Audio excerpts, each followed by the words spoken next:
আসসালামু আলাইকুম। মুরগির মাংস রান্না করা আমরা কেন শিখব? কারণ মুরগির মাংসে রয়েছে প্রচুর প্রোটিন, B6, B12 এছাড়াও মিনারেল ও জিঙ্ক রয়েছে। এটি খুব সহজে হজম হয়। সে কারণে আমরা মুরগির মাংসর সব রকম রেসিপিগুলো শিখে নিব এবং সপ্তাহে ২ থেকে ৩ বার রান্না করার চেষ্টা করব। পরিমাণ মতন তেল নিয়েছি একটি কড়াইতে। কেটে রেখেছিলাম ৩টি পেঁয়াজ। পেঁয়াজ ৩টি কড়ার মধ্যে অ্যাড করব এবং অনবরত নাড়তে থাকব। পেঁয়াজটা মাঝে মাঝেই খুন্তির মাধ্যমে নাড়াচাড়া করতে হবে যাতে করে কোনোভাবে পুড়ে না যায়, সেদিকে খেয়াল রাখতে হবে। পেঁয়াজটা যখন লালচে হয়ে যাবে তখন আধা কাপ পানি অ্যাড করতে হবে। এরপরে একে একে মশলাগুলা অ্যাড করতে হবে। এখানে দিয়ে দেওয়া হয়েছে ১ চামচ হলুদ, অ্যাড করা হয়েছে ২ চামচ ধনিয়ার গুঁড়া,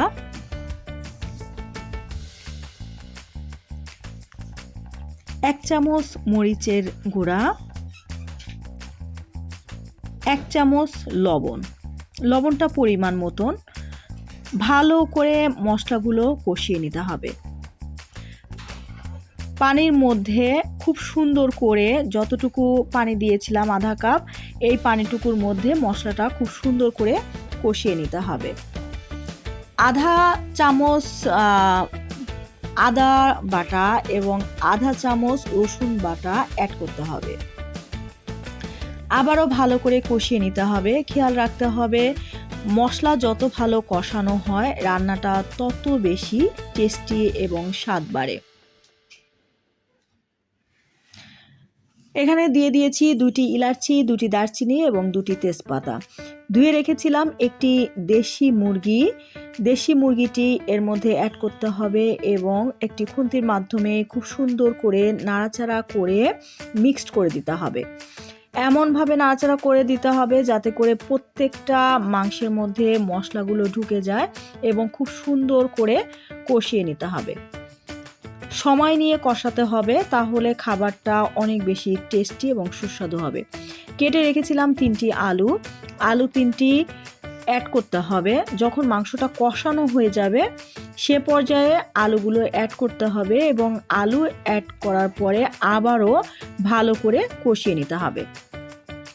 যে পানিটা আছে পানিটার মধ্যে খুব সুন্দর করে কষিয়ে নিতে হবে যতটা সময় না পর্যন্ত মাখা মাখা না হয়।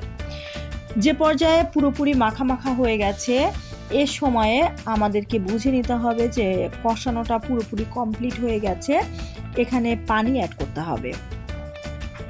পানি অ্যাড না করলে কিন্তু এই তরকারিটা পুড়ে যাবে। হ্যাঁ, এই জন্য এখানে আমি ২ কাপ পানি অ্যাড করেছি।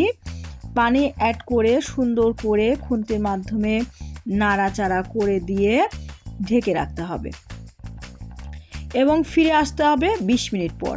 যেহেতু দেশি মুরগি একেবারে বাচ্চা মুরগি, রান্না করতে খুবই কম সময় লাগবে।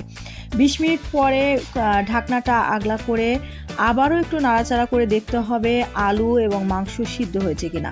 সিদ্ধ হতে একটু সময় লাগছে, এই জন্য ঢেকে রেখে আরও ৩ থেকে ৪ মিনিট ঢেকে রাখতে হবে এবং ৩ মিনিট পরে আবার ফিরে এসে দেখা যাবে মাংসটা খুব সুন্দর করে সিদ্ধ হয়ে গেছে এবং রান্নাটাও শেষ পর্যায়ে।